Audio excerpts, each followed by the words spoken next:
Vamos a iniciar el tema de reacciones y ecuaciones químicas. Para ello me gustaría mostrarle algunas de las reacciones explosivas que se pueden dar. Por ejemplo, la primera de ellas entre el calcio y el fuego.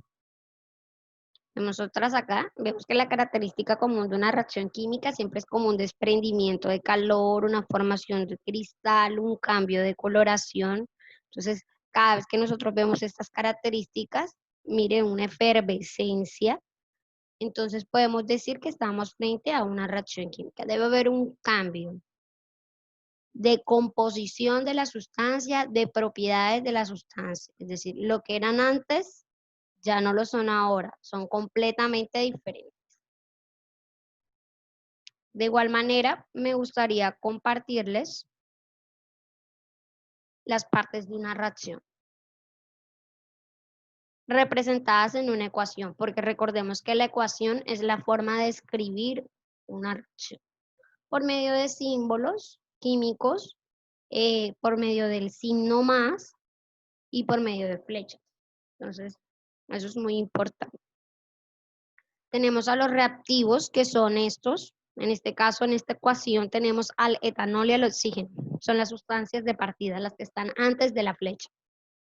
Y los productos, que tenemos al dióxido de carbono y al agua, es decir, son los que se obtienen, son los que están después de la flecha.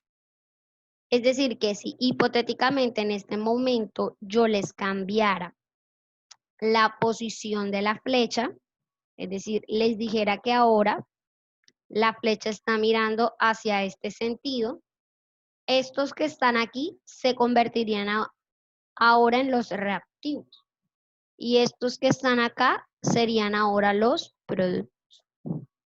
Porque es sumamente importante entender que la flecha nos muestra la dirección hacia dónde va la reacción. Y siempre la flecha apunta, o sea, la punta de la flecha va dirigida hacia donde van los productos.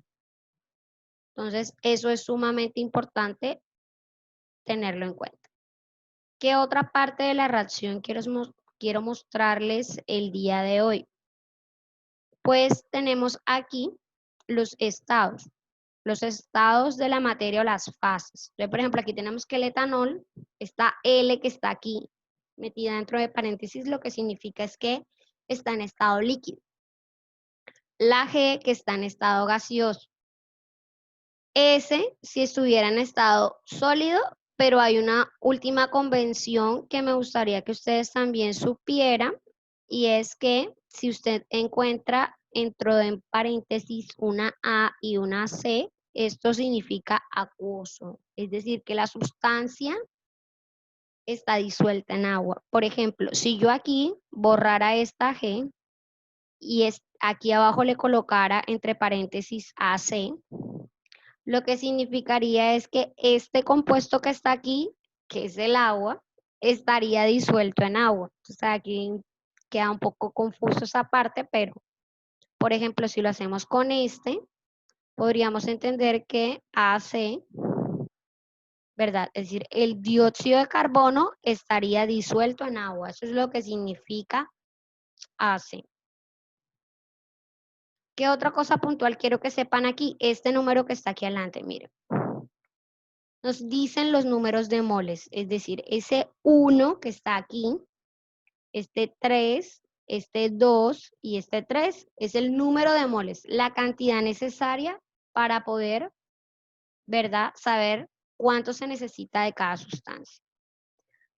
Estos números se pueden escribir en una razón matemática, es decir, se llaman coeficientes estequiométricos. Acuérdense que aquí va un 1, entonces este 1 se puede escribir aquí.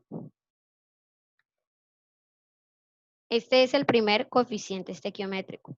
El segundo coeficiente es el 3, ¿verdad? Pero está separado por el signo más. Entonces acá lo separamos no por el más, sino por 2 puntos. Es decir, 1, 2 puntos que equivalen al más y colocamos el siguiente coeficiente, que es el 3. Listo. Luego, ¿qué vendría? Vendría la flecha, pero la flecha acá la vamos a separar por 2 puntos. ¿Cuál es el siguiente coeficiente estequiométrico? El 2. Listo. Luego viene el más. El más se escribe acá como 2 puntos. Y finalmente el último coeficiente estequiométrico es el 3. ¿Qué es lo que está representando esta lectura de coeficientes? Pues muy fácil. Que por cada un etanol, es decir, es este uno que está aquí, se necesitan 3 de oxígeno, es decir, es esto que está acá, para que puedan producir 2 de dióxido de carbono, es decir, estas que están acá. Y adicionalmente a eso se produzcan 3 de agua, es decir, esto que está acá. Entonces, como vemos, el coeficiente estequiométrico lo que nos dice es las cantidades. Por eso representa el número de moles, es decir, las cantidades necesarias para que se pueda producir la reacción química. Si te quedó duda sobre esta parte, pues puedes darle atrás al video y pausar cuantas veces lo necesites. Otra parte fundamental de una ecuación química, aparte de los reactivos, los productos, el produce, los estados, el coeficiente, también son los subíndices. Entonces, ya sabemos que un subíndice son estos numeritos que están aquí abajito, ¿verdad? Sabemos que, por ejemplo, para el carbono, ese número no se ve ahí, pero se sobreentiende que es 1. Lo mismo pasa con este oxígeno y lo mismo pasa con todos los elementos en donde no veamos el subíndice. Aquí mire que sí lo vemos, es 2. Pero para aquí, para el carbono no lo vemos, o sea que es 1. Para el hidrógeno sí lo vemos, es 3. Y para el carbono no lo vemos, es 1.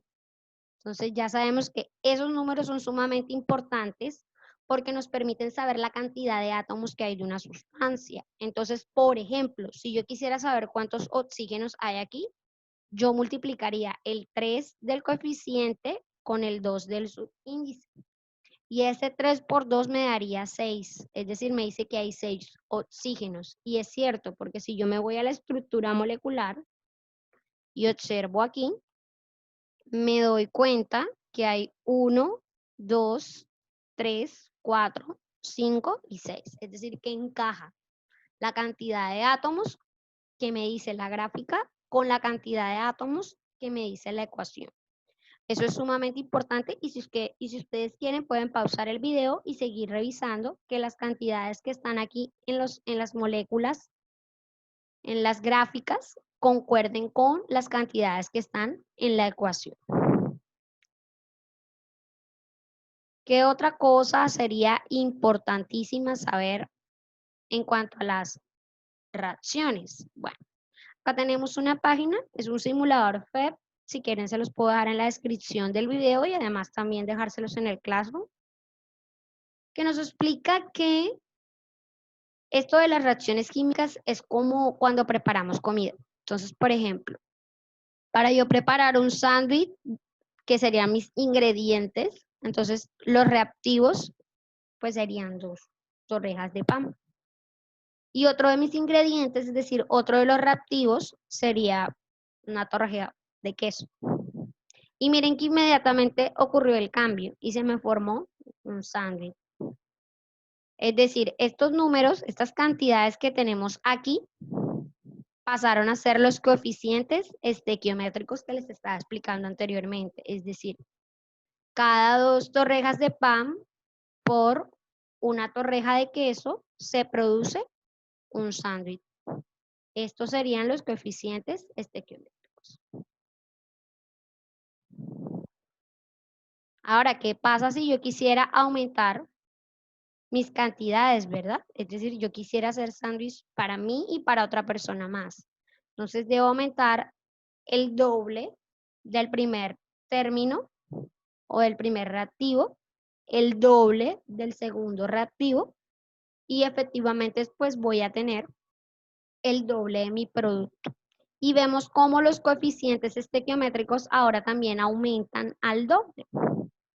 Es decir, los coeficientes estequiométricos de la nueva reacción ahora serían 4, 2 y 2. Y que si los comparo con el anterior, eran 2, 1 y 1.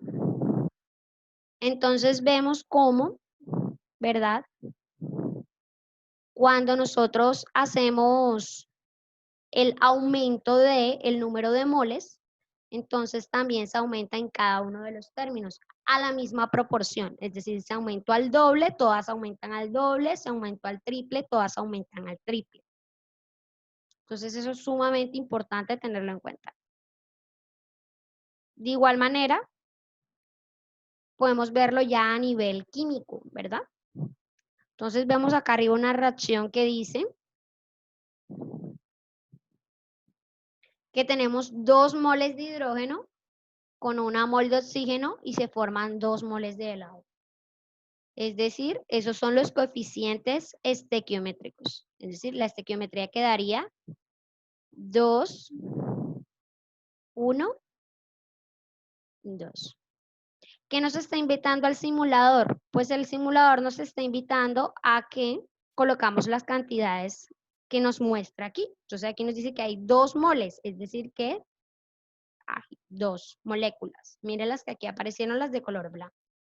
Nos dice que hay una molécula de oxígeno, entonces le damos aquí la flechita y agregamos esa molécula de oxígeno. Y mire que inmediatamente en los productos, ¿verdad? Esto fue del lado de los reactivos, lo que había del lado de los reactivos. Yo lo único que hice fue repetir esto que estaba aquí. Inmediatamente aparecen las 2 moléculas o los 2 moles de agua aquí en esta posición. Entonces vemos cómo esto es completamente correcto. Podemos también entrar a la opción juegos, pues si quieren lo podemos hacer desde el nivel 1. Y vemos acá en donde nos piden, ¿verdad? Que nosotros nos dan los productos y hasta el exceso de los productos, porque hay que entender que en ocasiones hay veces que en una ecuación química nos pueden sobrar cantidades. Entonces, por ejemplo, acá nos dan la ecuación patrón que dicen que hay. Si quisiéramos saber las cantidades, ya sabemos que debemos multiplicar coeficiente por su índice. Es decir que del lado de los reactivos hay 4 nitrógenos, porque 2 por 2 es 4 y este es el elemento nitrógeno. Para el caso del oxígeno sería 1 por 2, 2, es decir, que hay 2 oxígenos del lado de los reactivos, es decir, lo que está antes de la flecha. Si nos vamos a cuánto hay después de la flecha, entonces vemos que 2 por 2 hay 4 nitrógenos, es decir, está la misma cantidad que al principio. Y si lo quiero saber para el oxígeno, pues primero tengo que tener claro que este oxígeno aquí tiene un subíndice de 1 y que sería 2 por 1, 2, y es decir que también me darían 2 oxígenos. O sea que las cantidades están correctas. No se desapareció absolutamente nada. Eso es un principio, se llama ley de la conservación de la materia. La materia no se crea ni se destruye, solo se transforma. Las cantidades de átomos que hayan en los reactivos son las mismas cantidades de átomos que deben haber en los productos. Aclaro, átomos no coeficientes. Porque, por ejemplo, el coeficiente estequiométrico aquí sería 2, 1, 2. Entonces, si usted lo ve por el lado del coeficiente, usted diría, bueno, profesora, 2 y 1, acá hay 3. Y acá en los productos solo hay 2. Y esto no es equilibrio. ¿Por qué? Porque el equilibrio no se saca de los coeficientes, se saca de las cantidades de átomos. Entonces, espero que esa parte haya quedado clara ahí. Si no, puedes pausar el video y puedes volver a repetir la explicación. Acá nos dicen que de nitrógenos, ¿verdad? Hay nitrógenos son los átomos de color azul. Entonces hay 2, 4, 6, 8 y 10. Como están de manera molecular, es decir, en parejitas, yo voy a colocar la mitad. Es decir, debieron haber la mitad. 5 moléculas para que al contar de manera atómica hayan 2, 4, 6, 8 y 10. Es decir, 10 que habían en los productos también deben ser los mismos 10 que habían en los reactivos. Para el caso del oxígeno que están de color rojo, vemos que hay 1, 2, 3 y 4. Y como están en parejitas, pues saqué a la mitad. Yo debo poner 2 moléculas o 2 moles.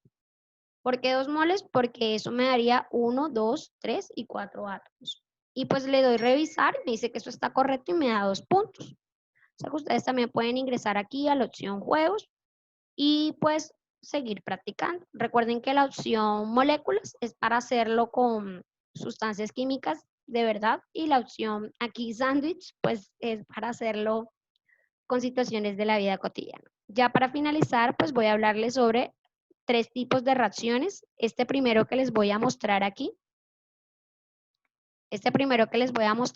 es la reacción de síntesis. ¿Por qué la podemos reconocer? Pues fácil. Del lado de los reactivos tenemos 2 términos, es decir, término 1 y término 2. ¿Cuántos términos? 2. Y del lado de los productos, esto es reactivos, esto es productos. ¿Cuántos términos tenemos? 1. Cada vez que veamos una característica así similar, es decir, que haya más cantidades de términos del lado de los reactivos que de los productos, entonces decimos que la reacción es de síntesis. Entonces, no necesariamente la relación siempre es 2-1. ¿Cómo así? Por ejemplo, yo puedo tener A más B más C, que produce D más E. Un ejemplo. Entonces, ¿cuántos términos hay en este nuevo ejemplo? Pues hay 3. ¿Y cuántos términos hay en este nuevo ejemplo? Pues hay 2. Y si yo comparo, me doy cuenta que del lado de los reactivos siguen habiendo más términos que del lado de los productos. Entonces, esto es un indicativo que la reacción es de síntesis. Vamos a pasar al siguiente tipo de reacción que usted pues debería conocer principalmente. Y es la reacción de descomposición. Es todo lo contrario a la reacción de síntesis. Entonces vemos que ahora del lado de los reactivos, acuérdense que estos son los reactivos, solo hay un término. Y que del lado de los productos, estos son los productos, hay 2 términos. ¿Dónde están los 2 términos? Aquí está el primero y aquí está el segundo. Entonces hay 2 términos. Entonces, cada vez que se dé esta característica, es decir, que hay más del lado de los productos que de los reactivos, decimos que es una reacción de descomposición. Les repito, las cantidades 1, 2 no se tienen que repetir. Por ejemplo, yo puedo decir que hay A más B produciendo C más D más E.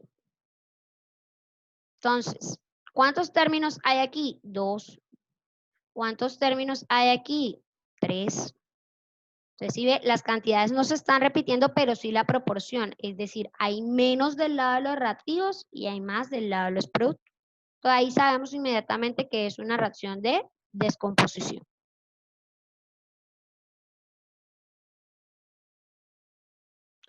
Y vamos a pasar al último tipo de reacción ya para finalizar este video. Y es qué pasa si yo sigo el principio que mi profesora me ha explicado y cuento el número de términos. Entonces veo que aquí del lado de los reactivos tengo 1 y 2 términos. Listo, bien. Y acá del lado de los productos tengo 1 y 2 términos. Oh my God. Ahorita ella me explicó que si había más de un lado que del otro podía ser descomposición o síntesis, pero si yo me encuentro con este problema que la misma cantidad que hay del lado de los reactivos la hay del lado de los productos, entonces tengo 2 opciones. O es una sustitución simple o es una sustitución doble. ¿Cómo saber qué es una sustitución simple o doble? Pues fácil, en este caso es una sustitución doble. La razón por la que se puede explicar que es una sustitución doble es porque esta sustancia, por ejemplo, miren, este carbono que está aquí, del lado de los reactivos, se ha unido con este oxígeno que está acá. y han formado este dióxido de carbono. Entonces, ¿verdad?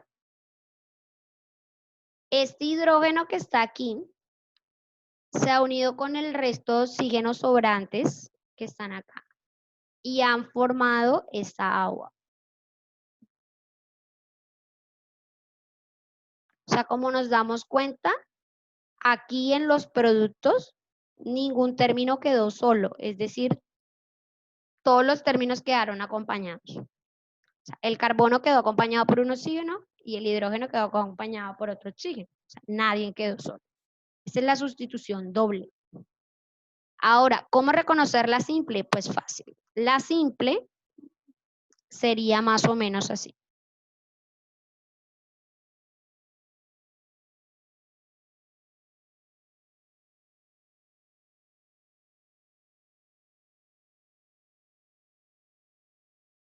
Entonces, quiero que observen bien lo que acabó de suceder. Este término que está aquí, que es la A, se ha unido ahora con este término que es la B.